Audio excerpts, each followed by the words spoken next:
Will start with relations today. उसमें सबसे पहले ऑर्डर्ड पेयर क्या होता है देख लेते हैं।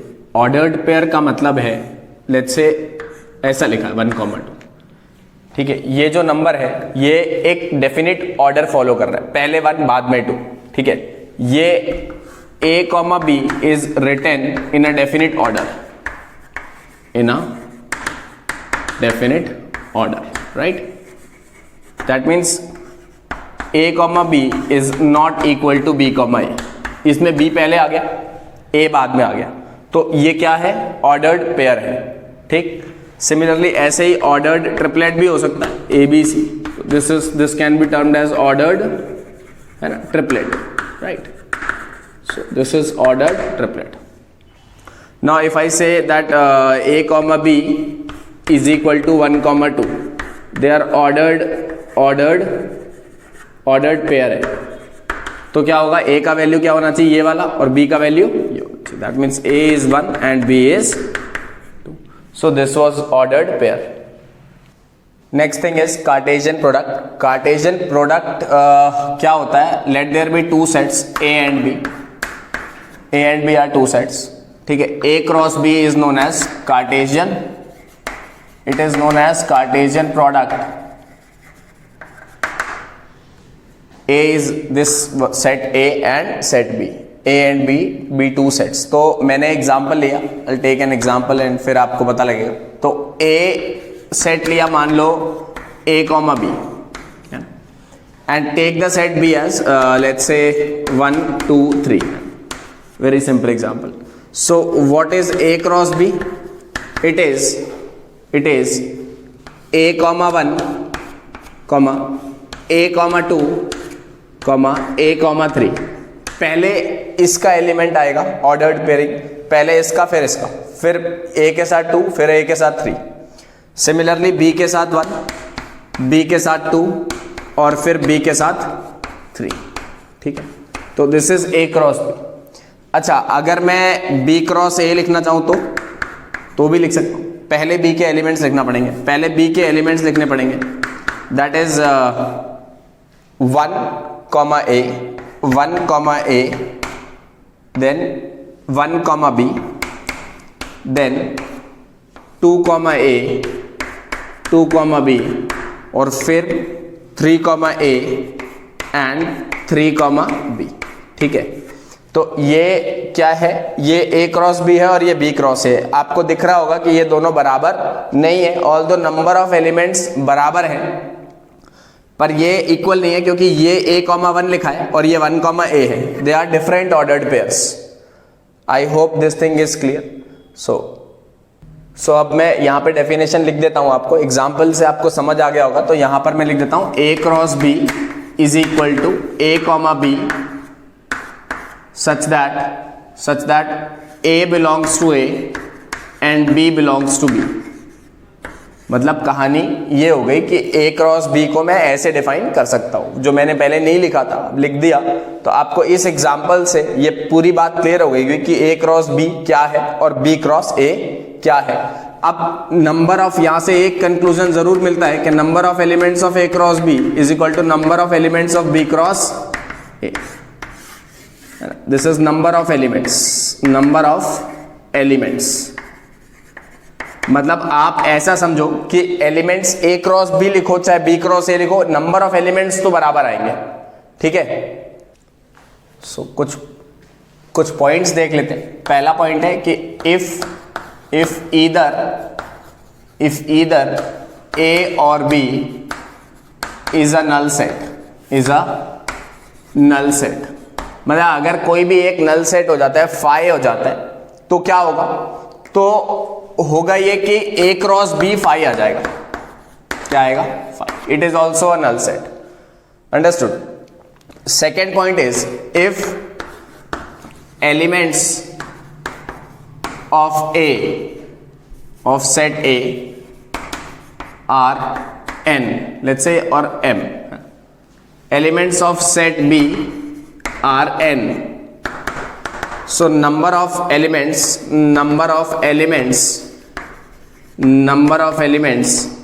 in A cross B will be m into n, not m cross n, that is mn. This cross is different and this is different, so this is m into n. Number of elements in this is m into n. So I'll take a short example. If A has 5 elements and B has, let's say 3 elements, then number of elements in B cross A is, number of elements in B cross A is very simple. A cross B or B cross A, one and the same thing for number of elements. So this is 3 into 5, that is 5 into 3 or 3 into 5, which is 15, which is 15. So number of elements in B cross A is 15. I'll give you just brief introduction about subsets. That is number of subsets of any set A. Let's say A has, number of elements in A is, let's say 3.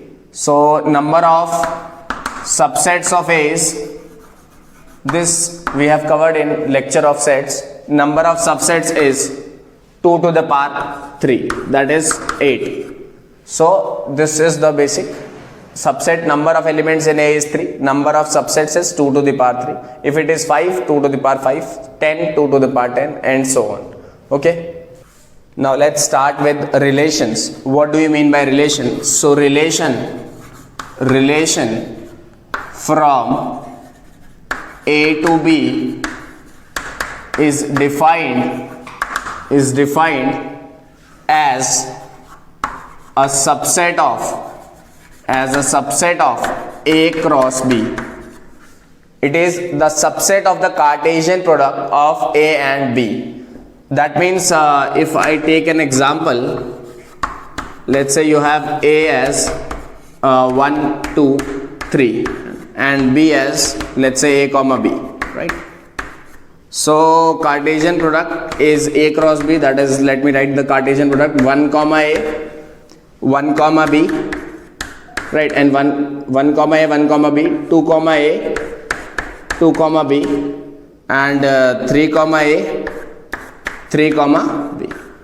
So any subset, take any subset, you can define a R. So one is, let us take a subset that is 1 comma A and 1 comma B. This is a relation. 1 is related to A and 1 is related to B. We write it as what? How do we write it? That is 1 related to A and 1 related to B. We write like this. So this is a relation. Similarly, if you take anything 1 comma A and 2 comma A, 2 comma B, 1 comma A and 2 comma B, this is also a relation. This is also relation, that is 1 related to A and 2 related to B. So in simple words, this is what relation means. Take some examples. तो पहला example है 1, 2, 3, 4. एक set A है, एक set B है, 1, 4, 9, 25, 36. तो relation को कैसे डिफाइन किया? y बराबर x square, x comma y लिया हुआ है और y is equal to x square define किया हुआ है. तो x A का एलिमेंट है और y B का एलिमेंट है. तो रिलेशन R को लिखेंगे कैसे? आप लिख सकते हो 1 कॉमा 1 का स्क्वायर क्या है? 1 है, ये देखो लिखा हुआ है इधर. फिर इधर क्या आएगा? 2 किससे रिलेटेड है? 4 से रिलेटेड है ना. और 3 किससे रिलेटेड है? 3 इज रिलेटेड टू 9. और कुछ 4 किसी से रिलेटेड है? नहीं, 4 किसी से रिलेटेड नहीं है. सो हम इसको ऐसा लिख सकते हैं 1 रिलेटेड टू 1, 2 रिलेटेड टू 4, ठीक है, और 3 related to 9, but 4 is not related to 25. मान लो ऐसा लिखा है, तो ये तो गलत हो गया. 4 थोड़ी रिलेटेड है किसी से, क्योंकि y is x square. So this is the relation now, right. अब अगर मैं इसको एरो डायग्राम से बनाना चाहूं तो एरो डायग्राम से भी बना सकते हैं. देखो कैसे बनता है एरो डायग्राम से. ये है 1, 2, 3, 4 और ये है 1, 4, 9, 25 एंड 36. Now 1, 2, 4, 3, 9, that's it. ठीक है, ये A सेट है और ये B सेट है. एरो डायग्राम से भी बना दिया मैंने ऐसे. अब दूसरे एग्जाम्पल पे आ जाते हैं. दूसरा एग्जाम्पल 1, 4, 9 A दिया हुआ है और B दिया हुआ है -1, 1, 2, -2, 3 और -3. फिर यहां से वापस वही रिलेशन r है, तो अगर मैं r को लिखना चाहूं तो लिख लूं क्या, 1 -1 1 का स्क्वायर करेंगे तो क्या आएगा, 1 आएगा। फिर उसी तरीके से 1 का स्क्वायर करेंगे तो क्या आएगा, 1 आएगा। फिर 4 is equal to 2 square as well as -2 square, that means and 9 is equal to 3 square as well as -3 का होल स्क्वायर, राइट। तो इतना हो गया। फॉर्चुनेटली क्या हो रहा है, इसमें सारे एलिमेंट्स ही इंक्लूड हो रहे हैं, इसके भी और इसके भी। इसका भी एरो डायग्राम देख लेते हैं। व्हाट इज एरो डायग्राम, -1 +1 2 -2 3 और -3 एंड 1 4 और 9। सो 1 किससे रिलेटेड है, 1 -1 और इससे रिलेटेड है, 4 is related to this, 9 is related to these things. So ये भी सेट ए और ये भी सेट बी हो गया, ये भी रिलेशन आर हो गया, है ना। इसमें भी हम लिख सकते हैं 1 related -1 1 related 1 4 related 2 like this. Third example देख लेते हैं। थर्ड एग्जांपल क्या कह रहा है, थर्ड एग्जांपल ये कह रहा है कि 3 4 5 है और b है। एक ऐसा रिलेशन डिफाइन किया है सच दैट x a का एलिमेंट है और y b का एलिमेंट है, y is greater than x square, मतलब उसके स्क्वायर से बड़ा होना चाहिए। तो अगर आपने इधर 3 लिया तो 3 का स्क्वायर क्या होता है, 9 से बड़ा नंबर है क्या इसमें, ये है ना 26, तो 3 26 आ गया। फिर आपने 4 लिया, 4 का स्क्वायर कितना होता है, 16 से बड़ा नंबर भी यहाँ पर 26 ही है, तो ये 26 आएगा। और सिमिलरली 5 26 आ जाएगा, क्योंकि 25 से बड़ा नंबर भी एक ही है 26। तो ये हो गया। अब इसका भी एरो डायग्राम बना सकते हो आप, है ना, आप बना सकते हो। This is 1 4 5, this is 1 7 26। So 1 is related to 26, 4 is also related to this, 5 is also related to this. तो ये ऐसा बना दिया आपने, this is A and this is B, ठीक। Let's study some more definitions, that is domain, range and codomain. Domain क्या होती है, डोमेन होती है set of the first elements. मैं इसको कई दफे इनपुट्स भी कहता हूं, ठीक है। इनपुट्स, क्या इनपुट दे रहे हो, है ना, set of all the first elements in R. R में जो पहले एलिमेंट्स है उन सभी का जो सेट बनेगा वो क्या होगा, डोमेन होगा। फिर रेंज क्या होता है, जो सेकंड एलिमेंट आता है, सेकंड एलिमेंट, इसको मैं इसको आउटपुट भी कहता हूं। आउटपुट्स जो आ रहे हैं वो आपका आ रहा है range. Similarly codomain is, codomain मतलब ये जो आंसर्स आ रहे हैं वो आएंगे कहां से लाओगे आंसर्स, तो आंसर्स लाने के लिए सेट बी की जरूरत पड़ती है, तो set B is called as codomain. So domain, range and codomain, इनको एक्सप्लेन करने के लिए एक बार हम वापस उन्हीं एग्जांपल्स पे चलते हैं। सो ये देखो वापस उसी एग्जाम्पल पे आ गए। अब आपको समझ आएगा क्या है डोमेन और क्या है रेंज, है ना। कोडोमेन, तो कोडोमेन भी लिख लेते हैं, चलो कोडोमेन भी लिख लेते हैं। कोडोमेन तो आपको पता लग गया कि सेट बी है, तो मैंने बता दिया कि जहां से आंसर्स आ रहे हैं वो है। डोमेन क्या है, डोमेन जो कि पहला एलिमेंट का सेट है, मतलब 1 2 3, है ना, 1 2 3, देखो 1 2 3, है ना। डोमेन सिर्फ हो गया 1 2 और 3।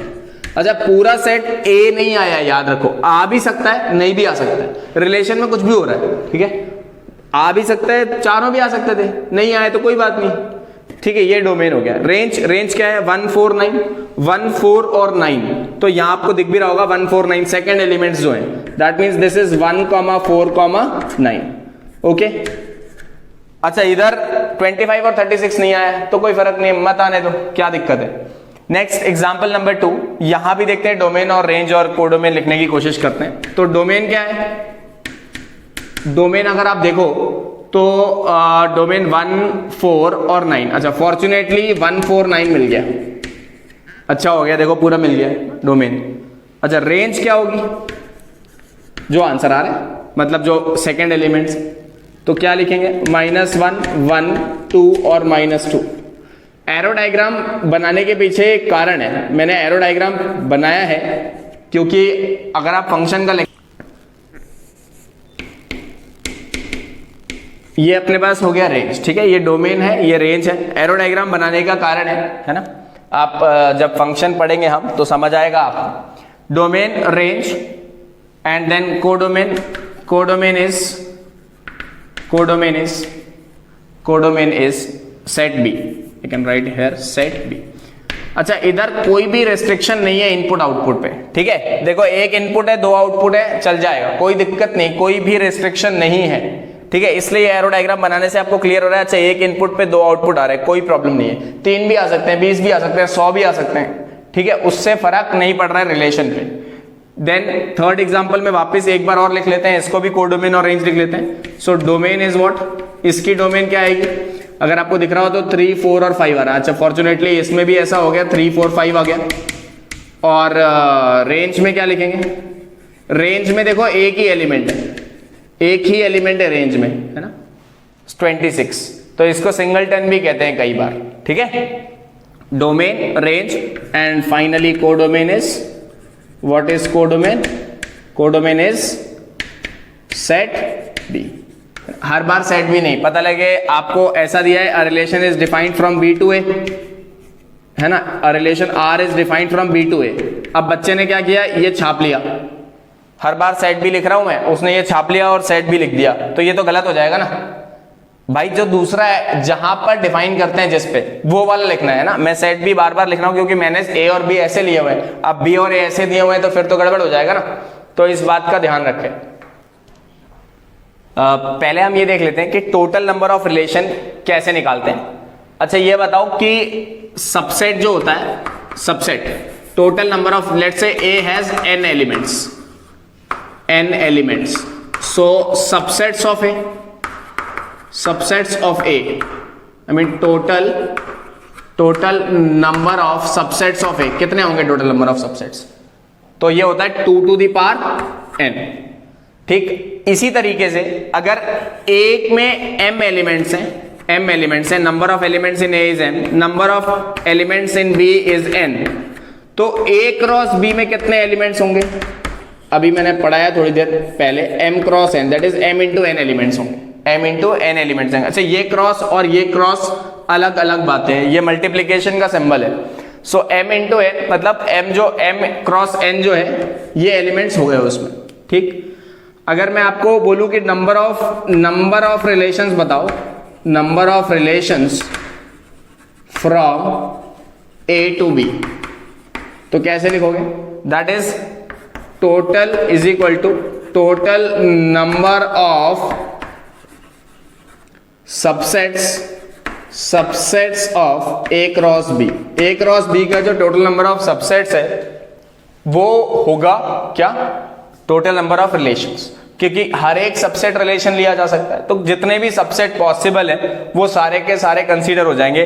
That means A cross B में कितने एलिमेंट्स हैं, यहां लिखा हुआ है m cross n, that is m into n, इसको mn लिख लो, ज्यादा अच्छा है, mn लिख लिया। So answer is 2 to the power number of elements, that is mn। So this is, इसके ऊपर क्वेश्चंस आते हैं जेईई मेंस में, 2 to the power mn। Let us see inverse relation. What do you mean by inverse relation? For any relation defined from set A to set B, inverse relation is defined from B to A। मतलब आप ऐसा समझो कि एक relation है जिसको A से B में डिफाइन किया, तो उसका उल्टा, उस रिलेशन का उल्टा मतलब ये 1/r नहीं है, 1/r नहीं है, ये B को A से डिफाइन कर दिया उसी में। मतलब जैसे अगर A, B रिलेशन R का सेट है तो B, A किसका हो, R इनवर्स का हो, ठीक है, ये मतलब हुआ कहने का। तो इससे क्या होता है, डोमेन जो R इनवर्स की आएगी वो रेंज हो जाएगी R की, और जो रेंज आएगी R इनवर्स की वो डोमेन हो जाएगी। मैं इसको आपको थोड़ा एग्जांपल से समझा देता, क्लियर हो जाएगा। सो देखो आप यहां देखो A लिखा है, यहां B लिखा है ना, A में A B C लिया है और यहां 1 2 3 4 5 लिया है। एक रिलेशन R ऐसा डिफाइन कर दिया कि A is related to 1 and B is related to 3, C भी 3 से रिलेटेड है, तो मैंने इसको ऐसा लिख भी दिया, देखो A, 1 B, 3 और C, 3। अब R इनवर्स डिफाइन करना है। R इनवर्स का मतलब क्या है, उल्टा मतलब क्या है, 1 को A से डिफाइन कर दिया, मतलब 1 का A और 3 B के साथ, देखो 3 B के साथ भी रिलेटेड है, 3 C के साथ भी रिलेटेड है, तो देखो जस्ट B से A चला गया, मैं A से B गया था पहले R में, R इनवर्स में B से A चला जाऊंगा, देखो ऐसा हो गया, ठीक है। ये R है, ये R इनवर्स है ना, एरो डायग्राम यहां बनाया है। और बाकी R इनवर्स अगर लिखना भी हो तो कैसे लिखोगे, 1, A 3, B और 3, C, like this. Got it? चलो एक क्वेश्चन करते हैं। क्वेश्चन है, क्वेश्चन इज 1, 2 क्या लिखा है, A 1, 2 दिया हुआ है और B 2, 4, 7 दिया हुआ है, ठीक है, अच्छी बात है। और रिलेशन को डिफाइन किया है कि x, y such that x is less than y and x belongs to a and y belongs to b।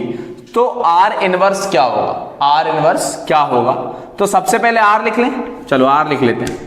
r क्या होगा बेटा, 1,2 होगा क्योंकि 1 छोटा है 2 से, फिर 1,4 भी आएगा और 1,7 भी आएगा, ठीक। फिर 2,2 आएगा क्या, नहीं आएगा, क्यों? क्योंकि x लेस देन y होना चाहिए। तो 2,4 आएगा और 2,7 आएगा, ये r हो गया। तो r इनवर्स लिख दें, बताओ क्या आएगा? r इनवर्स आएगा, उल्टा कर दो, 2,1 ठीक, 4,1, 7,1 और 4,2 और 7,2। यस, एलिमेंट्स जितने इसमें थे उतने इसमें भी है ना, चेंज नहीं हुआ कुछ, बस ये है कि 2,1 हो गया, 1,2 था तो 2,1 हो गया, 1,4 था तो 4,1 हो गया, 1,7 था तो 7,1 हो गया। आप इजीली देख सकते हैं कि इसकी r की जो डोमेन है, मैं लिख देता हूं, r की जो डोमेन ऑफ r लिख लेते हैं, क्या आएगा? Domain of r is 1, 2, 1 and 2, 1,2। Range of r का रेंज लिख लेते हैं 2, 4 और 7, राइट। दिस इज 2, 4 और 7, ये रेंज हो गई। तो अब जरा देखते हैं डोमेन ऑफ r इनवर्स, बताओ जरा क्या आएगा डोमेन ऑफ r इनवर्स? दिख रहा है 2, 4 और 7, सो इट इज 2, 4, 7। और अगर आप रेंज लिखना चाहें तो रेंज ऑफ r इनवर्स भी लिख सकते हैं, सो इधर ही लिख लेते हैं। रेंज क्या आएगी? That is 1,2। Now you can match, सिर्फ range of r inverse is this and domain of r inverse is equal to range of r, see है ना, क्रिस क्रॉस हो गया, ये इधर चला गया और ये इधर चला गया, right. Okay, let's relations, types of relations. तो सबसे पहले एक बात देखते हैं कि if a is a relation r defined on set A, इसका मतलब क्या होता है? कई दफे ऐसा लिखा हुआ आएगा आपको कि अगर ऐसा लिखा है तो हम इसका मतलब ये समझेंगे कि A से A में ही डिफाइंड है एक रिलेशन, A टू A में ही डिफाइंड है relation, so A cross A का ही सबसेट है, ठीक है। अब अगर कभी भी ऐसा लिखा हुआ आएगा तो हम इसको ऐसा ही समझेंगे। तो मैंने एक चीज लिखा है, relation is defined on set A। पहली चीज यूनिवर्सल रिलेशन। यूनिवर्सल रिलेशन मतलब वो क्या होना चाहिए? सब कुछ होना चाहिए उसमें, मतलब r is equal to A cross A, जो भी A क्रॉस A के एलिमेंट है सारे के सारे R में आ जाए, तो वो यूनिवर्सल रिलेशन हो गया। वॉइड रिलेशन, वॉइड मतलब एम्प्टी रिलेशन, मतलब R का बराबर क्या होना चाहिए? R इज इक्वल टू 5 होना चाहिए, ठीक है, तो वॉइड हो गया, मतलब उसमें कुछ भी नहीं आना चाहिए, ठीक। Third is identity relation, which is important. Identity relation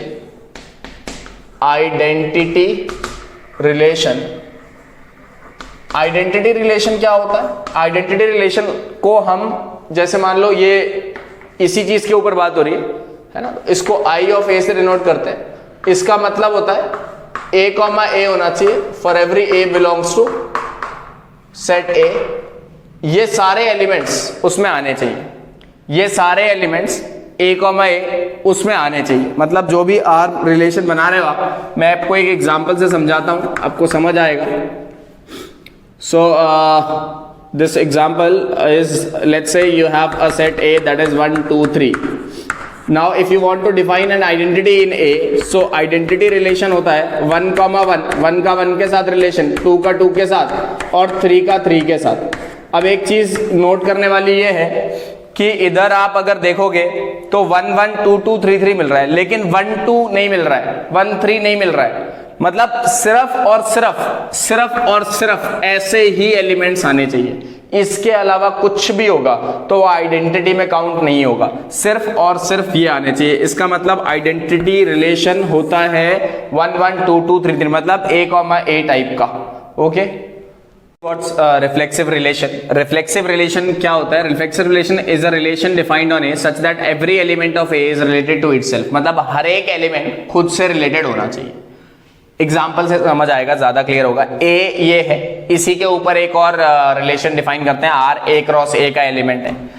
तो अगर मैंने रिलेशन R लिखा, लेट्स से R1 लिखा, वो क्या हुआ? X, X Y, Y लिखा, ठीक, और Z, Z लिख दिया, ठीक है। एक रिलेशन ये लिखा, एक रिलेशन और लिखते हैं, x comma x, x comma y, y comma y और z कॉमा z लिख दिया। ठीक है, एक और रिलेशन लिखते हैं,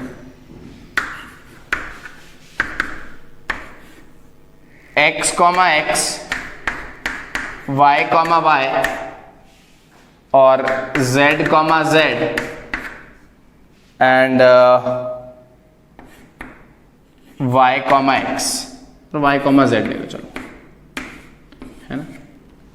एक और एलिमेंट ले लेते हैं इसमें, y comma z and let's say x comma z। Okay,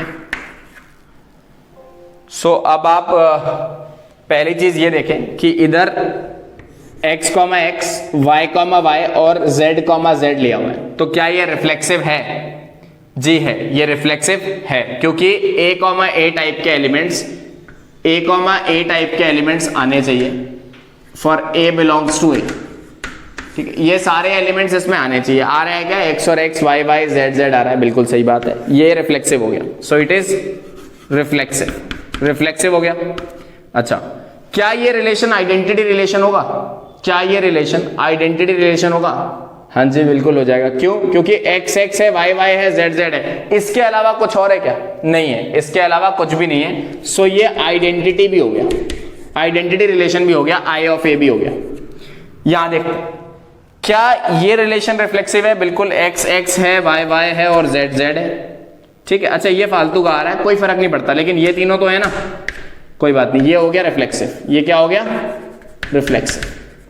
क्या आइडेंटिटी है? आइडेंटिटी है ना, आइडेंटिटी नहीं है। क्यों नहीं है?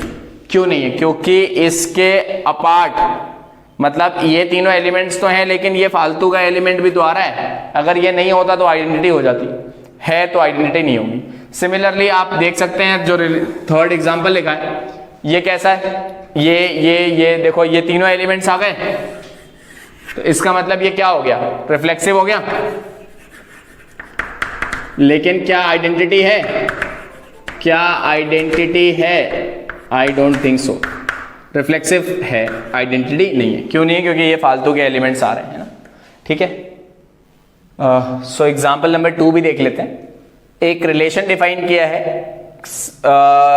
एक प्लेन पे बहुत सारी लाइंस हैं, उन पे कि x, y such that x is parallel to y, मतलब दो लाइन पैरेलल जो है उनका सेट लिया मैंने, तो वो रिलेशन डिफाइन किया that x, y such that x is parallel to y। So from here can I conclude if x is parallel to y, if x is parallel to y, can I conclude this implies that x is parallel to y, x is parallel to x or not? x is parallel to x or not? yes, हर एक line एक दूसरी line अपने साथ, खुद के साथ parallel होगी, तो इसका मतलब क्या हुआ? ये रिलेशन कैसा हो गया? रिफ्लेक्सिव हो गया। कैसा हो गया? कैसा हो गया? रिफ्लेक्सिव हो गया, है ना। ये रिलेशन रिफ्लेक्सिव हो गया। अंडरस्टूड? तो रिफ्लेक्सिव का मतलब I hope these two examples इन दोनों से क्लियर हो गया। So next is symmetric relation. Symmetric relation का मतलब होता है कि if a, b belongs to r, आप ऐसे देख लो, a, b अगर r में आ रहा है, देन b, a को भी r में आना पड़ेगा। नहीं है ऐसा तो सिमेट्रिक नहीं। सिमेट्रिसिटी a b है तो b a b होना चाहिए, a, b है तो b a b होना चाहिए। So let us solve an example. Example number 1 for this. Example number 1 is, okay, let's see this example. Let L be the set of all lines in a plane and R be a relation on L such that R is equal to this. X is perpendicular to Y, means set of perpendicular lines in a plane. So if let's say if L1 is perpendicular to L2, can I say that this implies that L2 is perpendicular to L1? Therefore if L1 comma L2 is a set of this, L1 comma L2 is a set of R, so L2 comma L1 will also be the set of R. Yes, यही तो मैं बोल रहा हूँ, यही तो बोल रहा हूँ। A comma B अगर R का सेट है तो B comma A भी R का सेट होना चाहिए, तभी वो सिमेट्रिक रिलेशन आएगा। अंडरस्टूड? तो इसका मतलब ये हो गया। ठीक, अच्छा, ये रिलेशन क्या रिफ्लेक्सिव हो सकता है? क्या रिफ्लेक्सिव हो सकता है? देखते हैं।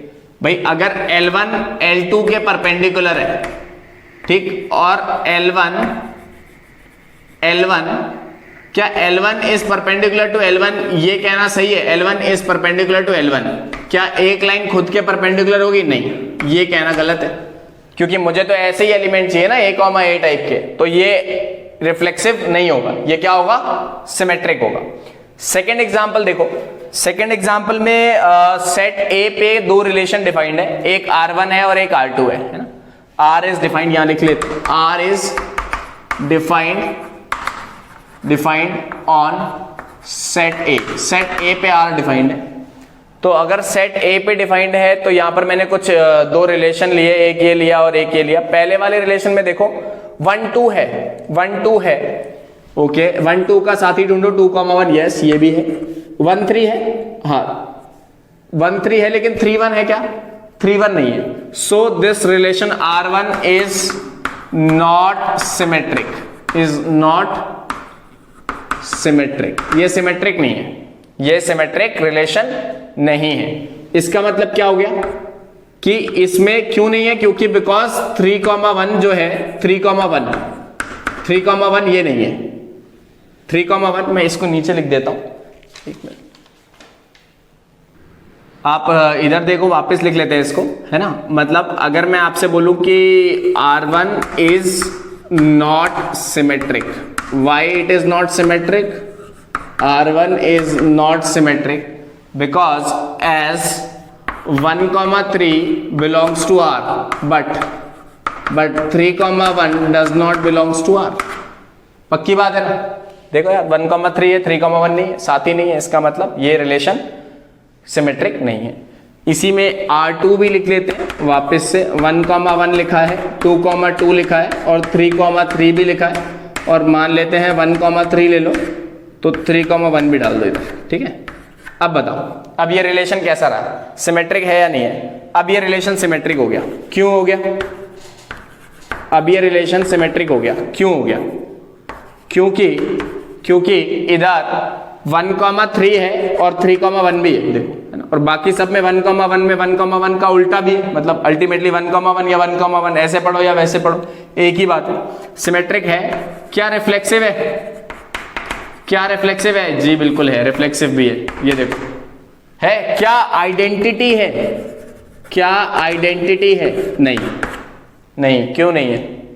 आइडेंटिटी क्यों नहीं है? क्योंकि ये एलिमेंट्स जो हैं इनकी वजह से नहीं है, ठीक है। So I hope you understood this examples.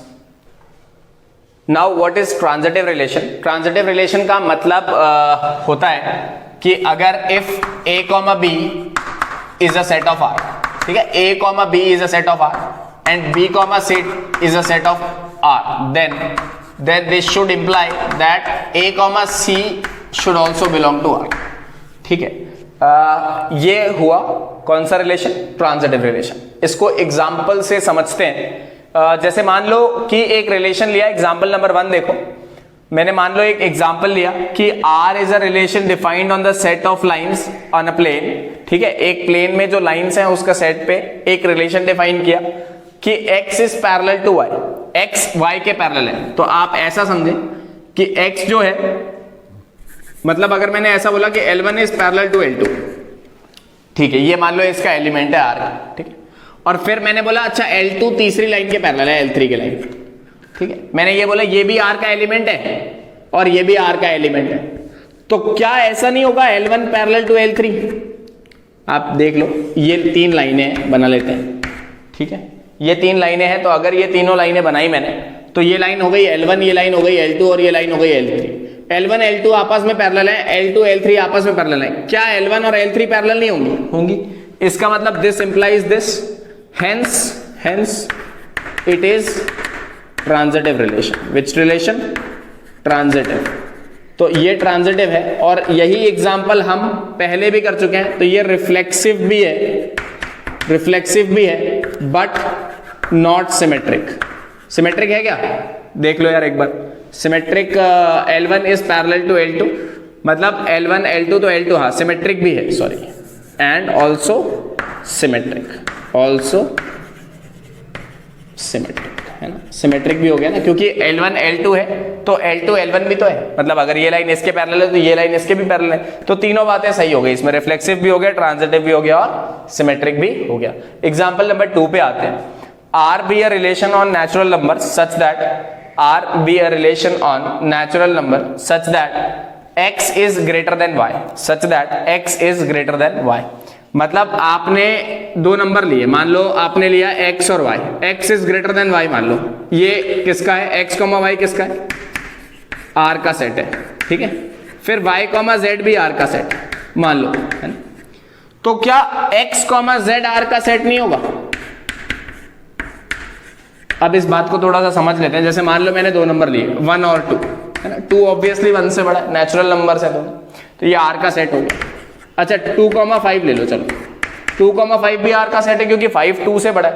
तो क्या 1 और 5 r में नहीं आएंगे? आएंगे ना यार, 1,5 भी r में आ जाएंगे। क्यों आ जाएंगे? क्योंकि 5 भी 1 से बड़ा है। देख लो, तो अल्टीमेटली ऐसा हो रहा है, ऐसा हो रहा है, तो उसके साथ साथ क्या आ रहा है कि ऐसा है x, y r का सेट है, y, z r का सेट है, तो x, z भी r का सेट होना चाहिए। ये कहानी होती है ट्रांजिटिव रिलेशन की। Fine, let's see one illustration, that is a, एक सेट a दिया हुआ है ना, r is defined on set A, defined on set A। एक सेट A पे R को डिफाइन किया है। अब आप ये देखो कि जो R है उसमें ये कुछ लिखा हुआ है। अब मेरे को बस ये बताना है कि रिफ्लेक्सिव होगा, सिमेट्रिक होगा, ट्रांजिटिव होगा, क्या क्या होगा? रिफ्लेक्सिव, सिमेट्रिक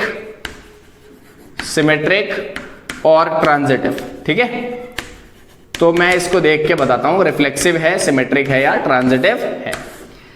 क्या रिफ्लेक्सिव के लिए देख लो, पहली बात तो a, वाले सारे एलिमेंट 2 2 है, ठीक है, 3 3 है, बिल्कुल है, 4 4 है, बिल्कुल है, 5 5 है, बिल्कुल है, तो रिफ्लेक्सिव हो गया भैया, रिफ्लेक्सिव हो गया। ये कैसे रिफ्लेक्सिव हो गया देख लो, ये भी है, ये भी है, ये भी है, इनकी वजह से रिफ्लेक्सिव हो गया। सिमेट्रिक होगा या नहीं होगा, चलो ठीक है, ये इनको छोड़ देते हैं, इधर देखते हैं 2, 3 3,2 है ना, इसका उल्टा 3,2, ठीक। फिर 3,5 इसका उल्टा 5,3, 3,5 है, इसका उल्टा 5,3। अच्छा ऐसा हो रहा है, इसका मतलब ये सिमेट्रिक हो गया। देख लो कहीं एनोमैली नहीं, 2 3 3 2 3 5 5 3। नाउ ट्रांजिटिव है या नहीं है? ट्रांजिटिव में क्या है, चलो इधर तो ये हो जाएगा ट्रांजिटिव, इधर देखो 2 3 है ना, और 3 2, तो 2 2 चाहिए मुझे, क्या चाहिए? 2 2 चाहिए। क्या है, क्या यार, ये दिख रहा है, ये देखो है ना। फिर 3 2, अच्छा इधर नहीं, 2 3 और 3 5, 2 3 और 3 5 है ना, इसको देखो, 2 3 को देखो, और 3 5 भी है, ये दोनों ही आर में है, तो 2 5 भी होना चाहिए। क्या 2 5 है क्या इसमें? 2 5 नहीं है, since therefore it is not transitive, क्योंकि ये एलिमेंट नहीं है। Okay, so reflexive, symmetric and transitive एक एग्जांपल हमने कर लिया, उससे हमें समझ आ गया। एक क्वेश्चन और है, एक स्टेटमेंट लिख रहे हैं, इज इट ट्रू और false, right? All reflexive relations are identity.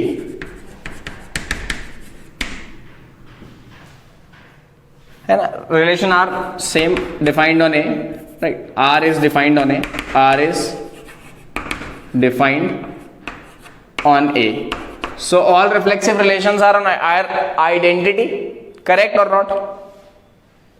Correct और नॉट। चलो दूसरा स्टेटमेंट लिखते हैं, फिर सोचेंगे। All identity relations are reflexive, ठीक है। अब आप समझे, मैंने एग्जांपल्स में बताया था, तो जितने भी आइडेंटिटी रिलेशन होंगे वो सारे के सारे रिफ्लेक्सिव हो जाएंगे, लेकिन जितने भी रिफ्लेक्सिव रिलेशन होंगे वो सारे के सारे आइडेंटिटी नहीं होंगे। आप ऐसा भी देख सकते हो कि ये रिलेशन क्या है, ये रिलेशन रिफ्लेक्सिव है, क्या आइडेंटिटी है? नहीं है, क्योंकि इसके अलावा फालतू की टर्म्स आ रही हैं। आइडेंटिटी में सिर्फ और सिर्फ a, a टाइप के एलिमेंट्स होने चाहिए, इसलिए ऐसा होगा। तो ये दोनों स्टेटमेंट्स भी हमने नोट कर ली। Fine, what do you mean by equivalence relation? Number आ गया इक्विवेलेंस रिलेशन पढ़ने का। Relation defined on the set A is equivalence relation if it is अगर वो रिफ्लेक्सिव भी है, सिमेट्रिक भी है और ट्रांजिटिव भी है तो ही वो इक्विवेलेंस रिलेशन। जैसे एग्जाम्पल, अभी हमने पिछला एग्जाम्पल देखा था, उसी एग्जाम्पल को दोबारा ले लेते हैं कि एक रिलेशन R है that is defined on the set of lines in a plane and R such that X is parallel to Y। तो पहले तो हम इसको चेक करते हैं, L1 पैरेलल टू L2 और L2 पैरेलल टू L3। तो L1, L1 पहले L1, L1 वाले सारे एलिमेंट्स आ जाएंगे। यस, L1, L1 वाले सारे एलिमेंट्स आ गए। तो ये क्या हो गया? देखो रिफ्लेक्सिव हो गया। फिर L1, L2 है और L2, L1 भी है, तो क्या हो गया? सिमेट्रिक भी हो गया।